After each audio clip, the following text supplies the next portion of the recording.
Hi everyone, it's Rhona. Sorry for not making any videos the past week.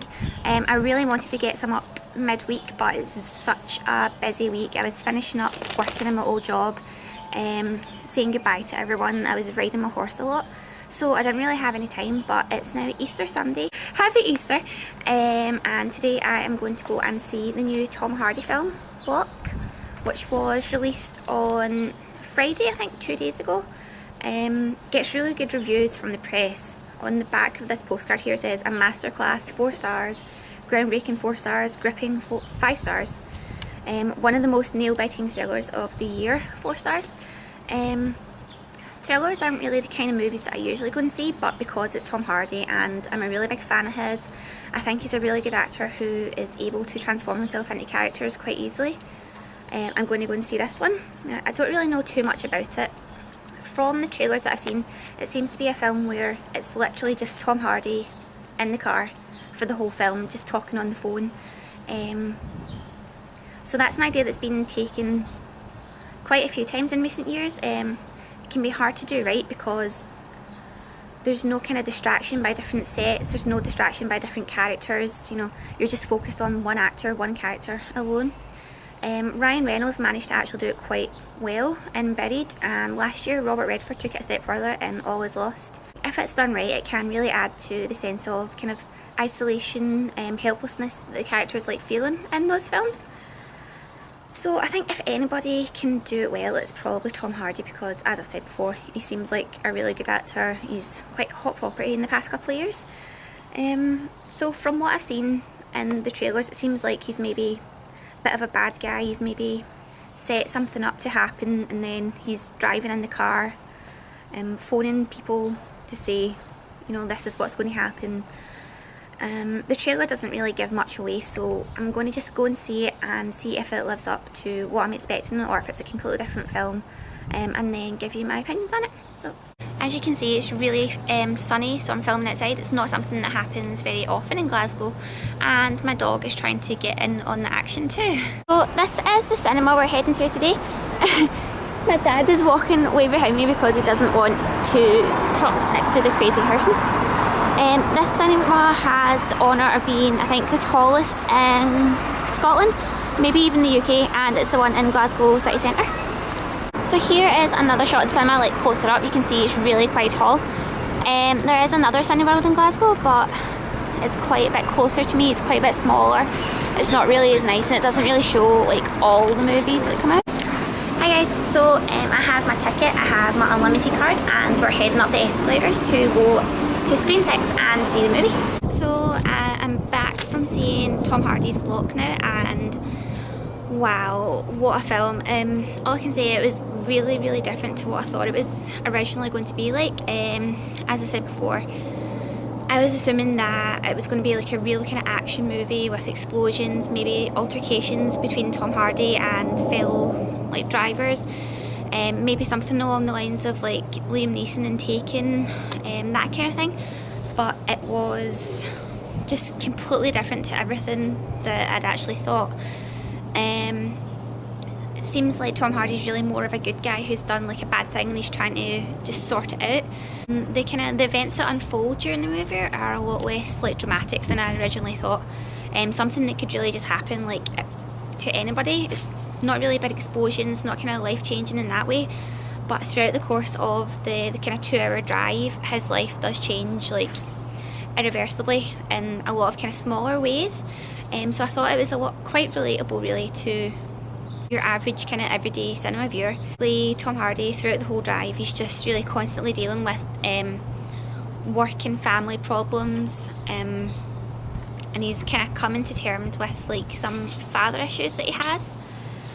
The film doesn't really have like a climax as such. I was expecting kind of it to build up to something, but it's really more of a snapshot of his life at that moment, which is quite a unique take on a movie. You know, you expected to have like a beginning, a middle and an end, but you didn't feel kind of let down by the fact that there wasn't a climax to the story.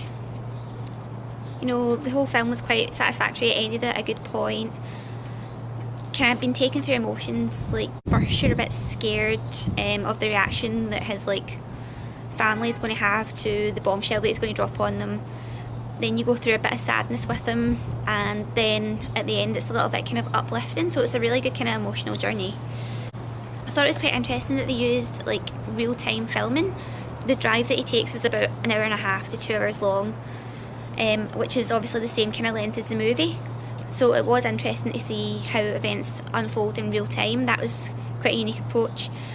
So the film was one main character on screen and one location, as I'd suspected, but it was a bit different from other films of that nature because it wasn't just like one angle all the time. You know, Ryan Reynolds in Buried, there's only so many angles you can have of a man lying in a coffin. But with this film, there was a lot of kind of exterior shots of the motorway.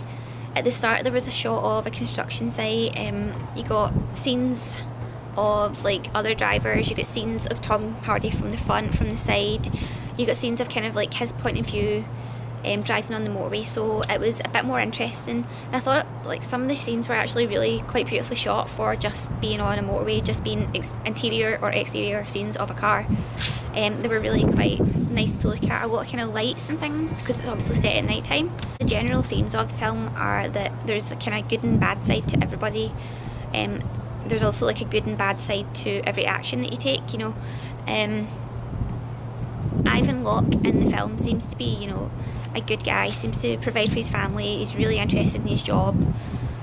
But on the flip side of that, is he too interested in his job at the expense of his family's life? His character has made a mistake in the film, and he has done a bad thing, but he has kind of done it for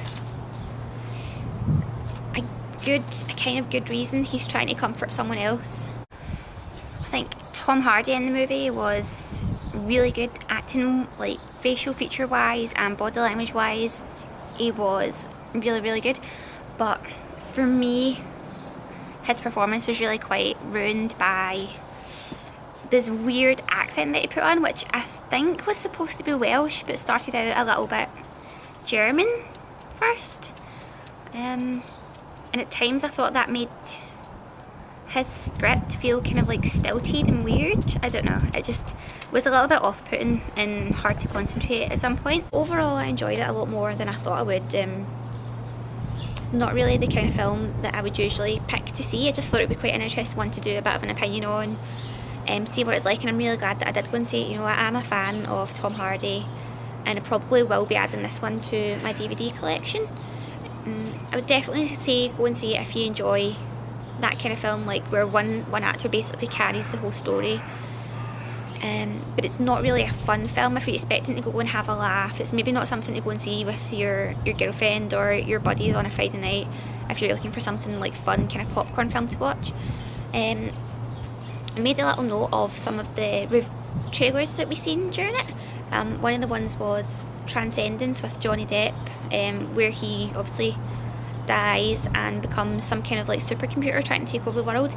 I don't know if I'll be seeing that one. It seems like it's quite a different role for Johnny Depp. He usually goes for the kind of kooky, I don't know, Tim Burton based roles, so it might be interesting to see him in that kind of role.